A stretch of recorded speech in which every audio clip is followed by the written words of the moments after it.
Good morning, student. I Muslim Aslam. This is a lecture of design and analysis of algorithm.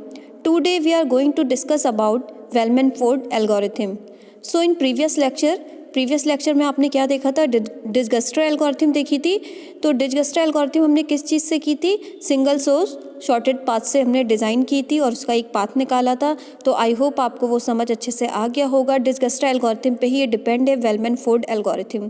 तो उसमें हम सबसे पहले क्या होता था, जो हमारी मिनिमम या मैक्सिमम वैल्यूज़ होती थी उससे वो हम काट देते थे और जो सबसे मिनिमम वैल्यू का पाथ था वो हमने लास्ट में फाइंड किया था. सारी नोड कवर करे और मिनिमम वैल्यूज़ आपको दे. ठीक है, तो वो हमने चुना था. आज हम जो वेलमैन-फोर्ड एल्गोरिथम है वो थोड़ी उससे बेहतर है. डिजगस्टर एल्गोरिथम जब वो आई तो फिर वेलमैन-फोर्ड ने सोचा कि वो एक ऐसी एल्गोरिथम दे जो सिंपली हो जाए, जैसे हमें काटना ना पड़े, वैल्यूज़ मिनिमम पाथ हमें लास्ट में निकल के आ जाए. तो उसने नेगेटिव वैल्यूज़ का यूज़ किया. जैसे उसमें था कि नॉन नेगेटिव वैल्यूज़ होती थी, इसमें जो नॉन नेगेटिव वेटेड का उसने यूज़ किया. तो हम देखते हैं कैसे वेलमैन-फोर्ड एल्गोरिथम की वजह से वो हमारी पाथ और सिंपल तरीके से निकलने लगे. तो देखते हैं कैसे. This algorithm like Dijkstra algorithm uses the motion, ये मोशन है, of edge relaxation but does not use with greedy method. इसमें क्या होगा, हम ग्रीडी मेथड का यूज़ नहीं करेंगे और इस एल्गोरिथम को देखते हैं डिजगस्टर एल्गोरिथम की तरह ही ये वर्क करती है. ठीक है, तो इसका देखते हैं. The Bellman Ford algorithm solve the SSP problem in the case in which edges. SSS का मतलब मैंने बता दिया था कल आपको, सिंगल सोर्स सॉर्टेड पाथ. ठीक है, तो the case in which edges may have negative weight. ठीक है, हम इसमें नेगेटिव वेट का यूज़ करेंगे. If the graph has a negative weight cycle the algorithm will tell us, otherwise it will give us the shortest path from the source to every node if there is a negative weight cycle on some path from U to B. U to B आपके पास edges और node, मतलब U to B से जो आपका wait जा रहा है. ठीक है, in a graph. G is equal to graph का मैंने डिनोट किया है G से, B उसके अंदर वर्टिसेस है, E आपका एजेस है. Then shortest path may not exist within U and B because algorithm may not terminate due to negative weight cycle. तो हम कैसे बनाते हैं, कैसे नेगेटिव वेट से हम साइकिल कैसे जनरेट करते हैं, कैसे डायग्राम बनाएंगे वो हम देखते हैं. ठीक है, तो इसके लिए हम पहले एक ग्राफ ले लेते हैं. एक क्वेश्चन हमने ले रखा है, ग्राफ लिया है. ठीक है, आपको ये ग्राफ दिखता होगा. इसमें आपके पास फाइव नोड कह सकते हो, 5 वर्टिसेस कह सकते हो. 5 वर्टिसेस मतलब STXYZ. ठीक है, ये आपकी 5 वर्टिसेस बोल सकते हो, 5 नोड्स भी बोल सकते हो. तो सबसे पहले आपको ये जो डायग्राफ है वो दे रखा होगा. तो अगर कोई आपको डायग्राफ दिया है या गिवन है, और मैंने आपको पहले भी बताया है डिस्क्रीट मैथमेटिक्स में, अगर आपको कोई डायग्राफ नहीं दिया होता है तो उसका तरीका दिया होता है कैसे बनाया जाता है, वो हम पहले ही डिस्क्रीट में पढ़ चुके हैं. आज हम आप इसमें पढ़ेंगे कि कैसे हो सकता है आपको क्वेश्चन में दे रखा हो. वो क्वेश्चन में ज़्यादातर आपको दे रखे होते हैं ग्राफ. ये ग्राफ आपको दे रखे हैं. इस ग्राफ से आप कैसे चेक करोगे कि कैसे इससे सॉल्व करोगे क्वेश्चन. तो सॉल्व क्वेश्चन करने के लिए आप सबसे पहले देखोगे S की तरफ. एक जो नोड है S, या उसको वर्टिसेस बोलो, S की तरफ देखोगे तो S से आपके 2 पाथ जा रहे हैं. एक जा रहा है आपका T की तरफ और एक जा रहा है Y की तरफ. 2 डायरेक्शन निकल रही हैं, एक T की तरफ और एक Y की तरफ. उन्हीं पर हम फोकस करते हैं. तो यानी कि हम उस चीज़ को लिख लेते हैं जो हमने ये ब्रैकेट में लिख रखा है. S से कौन कौन से जा रहा है, S से T और S से Y. ठीक है, और S से कोई वैल्यू नहीं जा रही थी और कोई पाथ नहीं जा रहा था. अब फिर किस T पे आएंगे. T से हमारे कौन कौन से पाथ जा रहे हैं. देखो, T से X की तरफ भी एक आपका जा रहा है जिसमें हमारा 5 वेट है, और T से आपका Y की तरफ जा रहा है जिसमें हमारा 8 वेट है. ठीक है, तो ऐसे ही आपने देखा इस पे आपका 8 वेट था, तो यानी कि आपका T से X भी जा रहा है और T से Y भी जा रहा है और T से Z भी जा रहा है जिसपे -4 वेट दे रखा है. तो यानी कि T से Z भी जा रहा है. तो T की बात खत्म हो गई. अब X पे आते हैं. X से हमारा क्या जा रहा है, X से सिर्फ T जा रहा है जिस पे -2 का वेट दे रखा है. ठीक है, अब हम देखते हैं Y से हमारा सिर्फ X जा रहा है और Z जा रहा है. तो Y से X और Y से Z ले लिया, और Z से ओनली X जा रहा है. ठीक है, तो जितने हमारी डायरेक्शन जा रही थी उसको हमने लिख लिया. तो आपको ये कुछ इस तरीके से लिखी हुई दिख रही है. अब उसके बाद आप सॉल्व करोगे. तो सॉल्व करने के लिए आपको मैंने पास ले रखे हैं.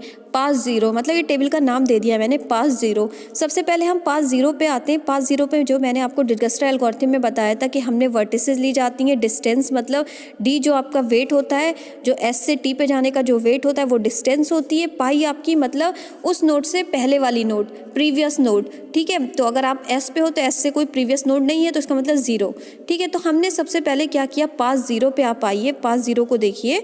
पास ज़ीरो पे आपकी जो वर्टिसेस हैं वो टोटल वर्टिसेस कितनी है, 5 S T X Y Z.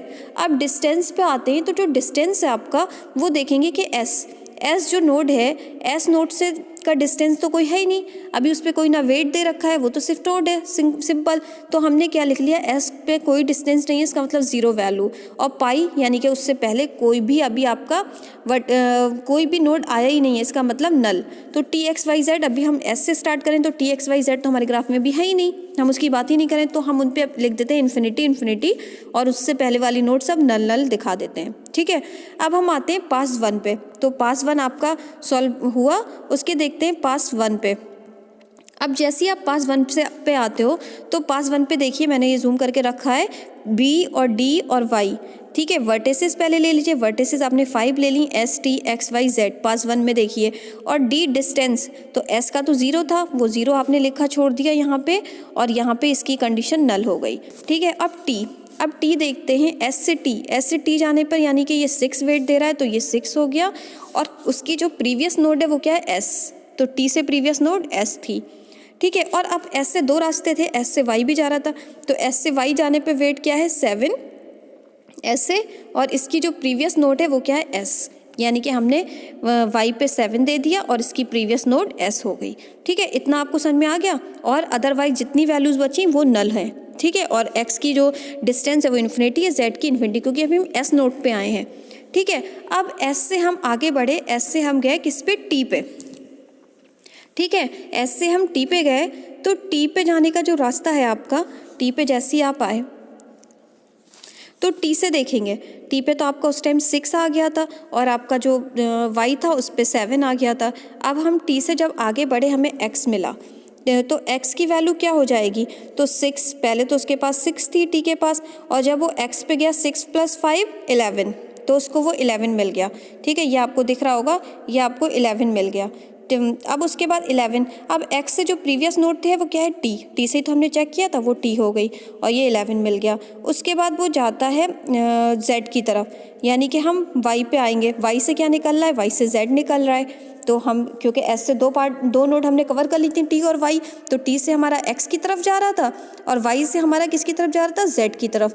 तो y से z जा रहा है, वो क्या जा रहा है, 9 मिल रहा था हमें, ठीक है। तो हम वो 9 ना कंसीडर करके हमने वहाँ पे 2 ले लिया है। 2 क्यों लिया है, क्योंकि देखो हम y से कैसे जाएंगे, y से आप सबसे पहले आओगे, y से जब चेक करोगे तो सबसे पहले आप कहाँ जाओगे, आप ऊपर जाओगे, ऊपर आपको मिल रहा था कितना, -3 मिला, यानी कि -3, और फिर आप यहाँ से आ गए, ये डायरेक्शन आपकी नीचे की तरफ है, ये डायरेक्शन आप ऐसे गए, फिर ऐसे आओगे, -2 पे आओगे, -2 जो आएगा तो वहाँ पे 2 वैल्यू आएगी, 2 - 4 करोगे तो यानी कि यहाँ पे वैल्यू आपकी -2 आएगी। हम कुछ इस तरीके से गए तो हमें जो सबसे कम वेट का मिला वो हमें क्या मिला, z की वैल्यू आपकी -2 में आ जाएगी, ठीक है। इस तरीके से हमने 2 लिख लिया।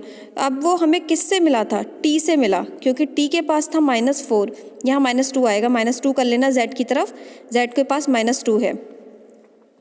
ऐसे ही हमने सबकी वैल्यू फिल कर ली। अभी मैं दिखा दूं कैसे, आपको समझ में नहीं आएगा कि सबसे मिनिमम पाथ कैसे मिला। सबसे पहले यहाँ गए, यहाँ मिला -3, फिर इसके पास गया, यहाँ मिला -2, यानी कि ये y के पास 7 था, तो 7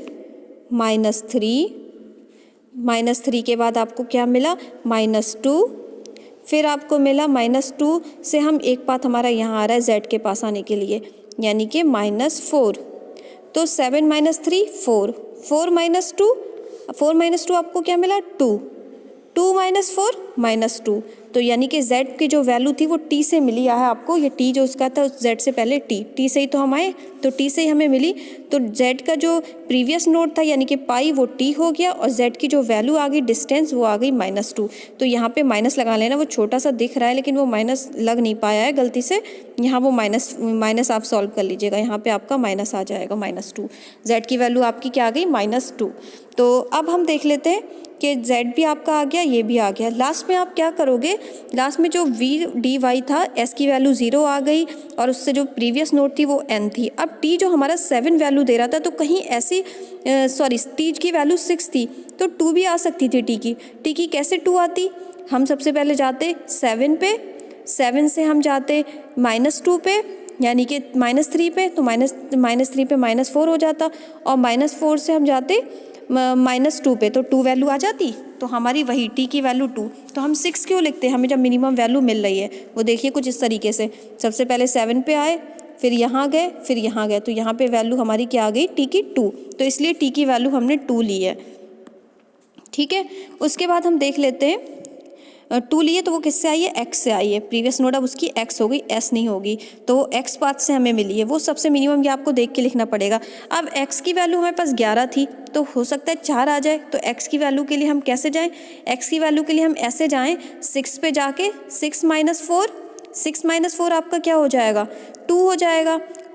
2 प्लस 2 11 से तो कम हो जाएगा, 2 + 7 हमारे क्या आएंगे, 9 आएंगे। लेकिन अभी भी ये ज़्यादा है, हमें 4 वैल्यू जब हमने लिखी है तो कुछ और पाथ से हम गए होंगे। 6 प्लस हमने किया होगा 6 से हम आएंगे -4 के पास हमारे पास कोई रास्ता नहीं था, तो हम ऐसे आए 6 + 8 आपका क्या हो गया, 8 और 6 आपका ज़्यादा वैल्यू हो जाएगी। और उसके बाद -3 आप करोगे, -3 करने के बाद आपकी वैल्यू इतनी लानी है, आपको x की वैल्यू 4 लानी है। ठीक है, x की वैल्यू 11 थी तो आपको 4 लानी है, वो भी देखिए y से गई है, x की वैल्यू y से, यानी कि आप गए पहले 6 पे, तो 14 -3 11, तो ये तो सिंपल आपका 11 आया था, y से आया था, यानी कि उसने y को t को कंसीडर करके नहीं लिखा, उसने y को कंसीडर करके लिखा है। तो y तो यहाँ तो आपकी 8 वैल्यू थी, 6 - 8, तो हम 7 जा सकते हैं। जब हम 7 जाने तो 7 - 3 4। हाँ, आ तो क्या आपको x की वैल्यू जनरेट करनी है, x की वैल्यू आप यहाँ से ला सकते हो, s से और s से, ये आपको देखना पड़ेगा। 7 - 3 = 4। तो ये t किससे मिला आपको, अब x की वैल्यू किससे मिली, y से मिली, y मतलब प्रीवियस नोड इसकी y हो गई और वैल्यू आपकी क्या आ गई, 4। ठीक है, डिस्टेंस 4 आ गया, और जो x की वैल्यू वो पाई थी वो ये आ गई, और x पे आपका ये हो गया और ये हो गया। ठीक है, तो अब ये इस तरीके से निकल के आया, जो आपका पास 3 आया, पास 3 में सब मिनिमम वैल्यू आ गई। ठीक है, y के पास हमारे पास कोई ऑप्शन नहीं था, y की वैल्यू इसलिए 7 ही रही, और आपका ये पाथ निकल के आया। तो इस तरीके से जो आपको डायग्राम मिलेगा वो कुछ इस तरीके से मिलेगा। देखिए, तो सबसे कम जो मिनिमम इसका पाथ निकल के आया -2 आया। ठीक है, तो ये सबसे बेस्ट तरीके से निकला। इसका एक और एग्जाम्पल देख लेते हैं, उससे अच्छे से समझ आएगा। ये आपको क्वेश्चन दे रखा है पूरा, इसके वेट देखिए, a से b जाने पर -1, a से आप फिर b से c जा रहे हो 3 वेट है, v से d जा रहे हो 2 वेट है, d से v जा रहा है 1 वेट है, v से e जा रहा है तो 2 वेट है। ऐसी सारी नोड आपस में कनेक्ट है। e से d जा रहा है -3, d से c जा रहा है 5, c से a जा रहा है 4। इसके लिए सबसे पहले आप पाथ ले लो, a से कितने निकल रहे हैं, a से 2 निकल रहे हैं, a b a c। ठीक है, b से 2 निकल रहे हैं, b c b d। ठीक है, और एक और निकल रहा है BE।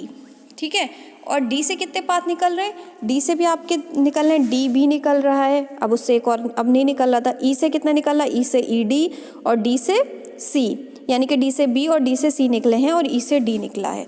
ठीक है, तो इस तरीके से जब निकल आया, अब हम पास बना लेंगे। सबसे पहले पास लेंगे 0 में मैंने आपको पहले ही बता दिया था, A है, ये A स्टार्टिंग नोड है तो उसकी वैल्यू 0 आएगी, और उसका कोई प्रीवियस नोड नहीं है तो वैल्यू नल आएगी। अदरवाइज आप वैसे ही फिल कर दीजिएगा।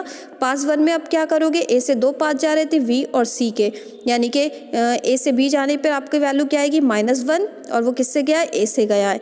ठीक है, ऐसी बी पे क्या होगा, सी पे क्या होगा, 4 वैल्यू आएगी, वो किससे जाएगी, ए से। अदरवाइज जो 2 नोड है वो क्या हो जाएंगी, आपकी नल हो जाएंगी और इन्फिनिटी। उसके बाद 2 पाथ पे आएंगे, 2 से देखेंगे तो सबसे मिनिमम आपको पाथ देखना है। अब हम 2 से आएंगे तो बी से कितने पाथ जा रहे हैं आपके, ई जा रहा है और डी जा रहा है। तो बी से ई गए तो आपको 2 मिल रहा है, बी से डी गए तो 2 मिल रहा है। तो हम बी से डी पे 2 लिख दिया और उस पर इतना, तो 2 जो मिल रहा था तो -2 और +2 ये 1 आएगा। ये गलती से हो गया, यहाँ माइनस की तो वैल्यू थी नहीं, तो यहाँ पे 1 कर लीजिएगा, -3 नहीं आएगा क्योंकि हमारे पास -2 वेट नहीं था। ठीक है, या तो अगर आप यहाँ -2 कर दो तो आपका क्वेश्चन सही हो जाएगा, यहाँ पे -2 कर दो तो -3 वैल्यू आ जाएगी, क्योंकि यहाँ से तो आपको मिली -1। ठीक है, -1 मिला तो यानी कि -1 2 -1 + 2 आपका हो जाता है 1। ठीक है, तो यहाँ पे आप वैल्यूज़ 1 कर लीजिएगा। ठीक है, तो सबसे कम पाथ क्या मिल गए आपको, 1 1। ठीक है, बहुत पुराने उस पे से मैंने देखा है तो चेक नहीं किया, यहाँ पे वैल्यूज़ 1 1 आ जाएंगी। तो ये वैल्यूज़ आपकी 1 आ गई।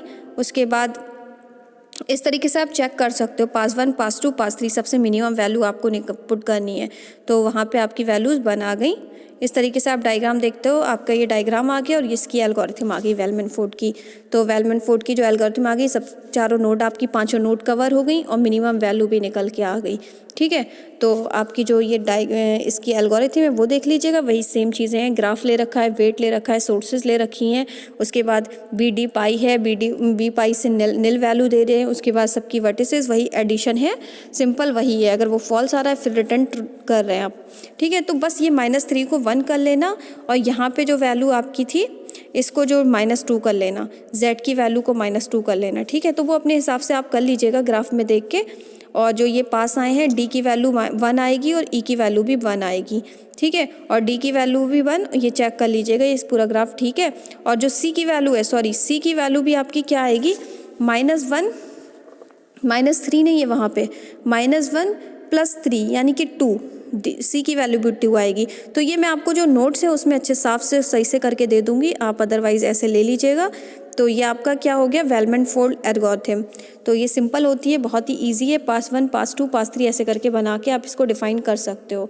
तो ये वेलमैन-फोर्ड हो गया। तो आज के लिए इतना ही, नेक्स्ट लेक्चर में हम नया टॉपिक देखेंगे। Thank you so much student.